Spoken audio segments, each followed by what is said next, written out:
Gaither with Carolina Pottery.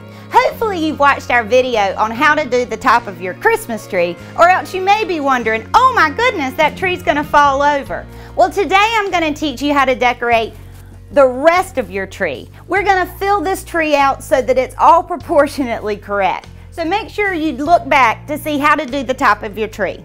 So now what I'm gonna do, after I've gotten all of that fixed, we've gotten our mesh in, we've gotten our ribbons in, I'm gonna take the picks that I've added to the top of the tree, set them to the side. They'll be the last thing that I add in. Think of your tree in 3 different triangles. That way you're able to evenly distribute your ornaments through each section. So we're gonna start with the front of the tree. One thing that I like to do so that you can use less ornaments is use bigger items in your tree. So I've started out by pulling out these birdhouses. So if you have a live Christmas tree, you're going to want to run wire through the back of the birdhouse and wire it into the tree. But since there's no pets or small children here, and this is an artificial tree, I'm just going to come move the branches around and stick the birdhouse into the tree. Now, again, I was talking about you want to think about this in a triangle. So if I have one here, and he needs to go in some more.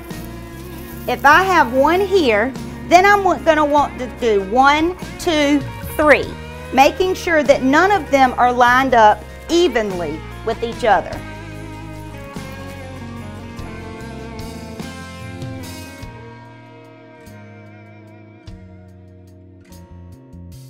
Then my next big object I'm going to fill my tree with are these snow-covered grapevine balls. Now, I think these are a little bit too big, so I'm actually going to use this smaller size. Again, you're thinking of your tree in terms of a triangle, and so I'm just going to come in and start adding in these balls.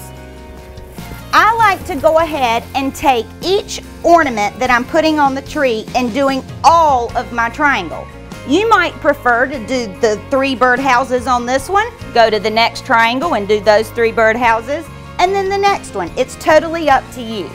So I'm going to come around and stick these in.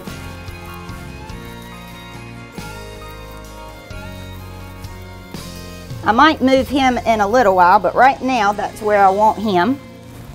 And then I'm going to start with my ornaments. Again, I'm going to start with my biggest ornaments and work down to my smallest ornaments.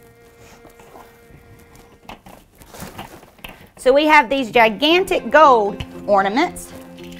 And you'll notice some of them I stuff deeper into the tree and some of them are out on the tree. This is a great way if your tree, even your live tree, has some holes in it, that you're able to fill in those holes and your Christmas tree looks fuller. So one of the things that you want to do as you add in each one of these ornaments is take a minute and step back from the tree to see if you've filled in your triangle correctly. You want to make sure it's balanced. You want to make sure that like your gold balls haven't ended up side by side right here. So every now and then keep stepping back. Right now I'm pretty pleased with this, so I'm going to move on to my next ornament. So I have these glittered champagne balls, and I want to come in and just add these. Again, if you like your ornaments hanging off of the tree, there's nothing wrong with that. Just wire them to the ends. And I'm just going to keep placing them around the tree. You can see I'm starting to get out of that triangle just a little bit, but that's okay. Now notice here, I don't want to have 3 round shapes all together, but I need this hole filled. So I'm going to take and stuff that ornament back in there so that a smaller one can be in front of it, but my space is still filled. So I'm just going to keep on going. Again, don't forget to step back away from it.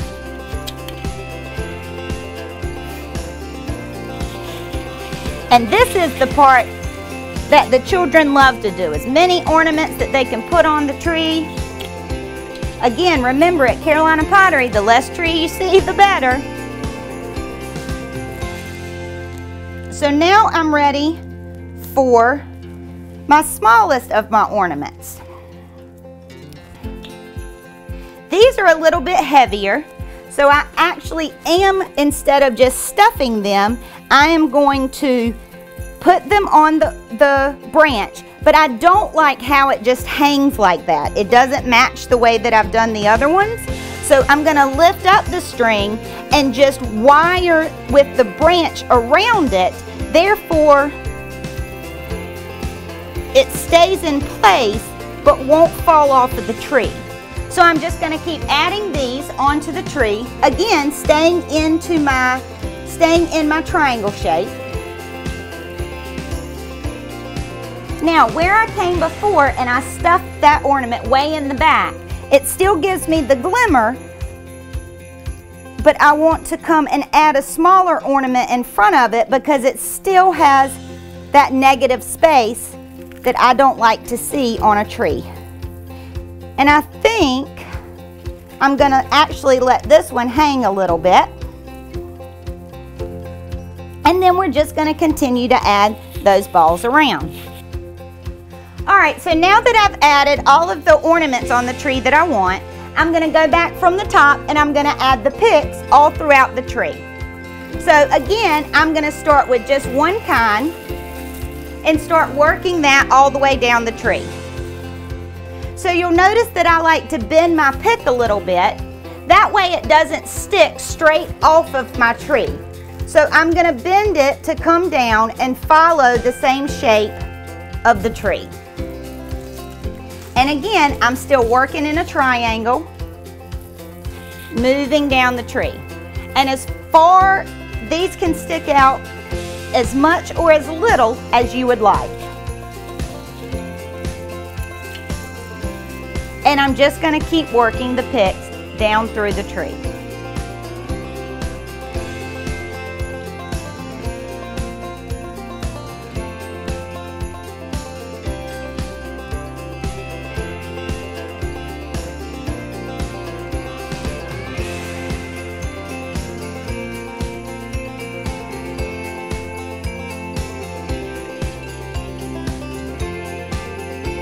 So once you've finished adding all of your ornaments, all of your picks, your ribbon, your mesh, your tree topper, everything's on your tree, you're ready to sit back, have a cup of that hot cocoa, and listen to the roar of the fire. Hope you have a wonderful holiday. This is Sarah Gaither from Carolina Pottery.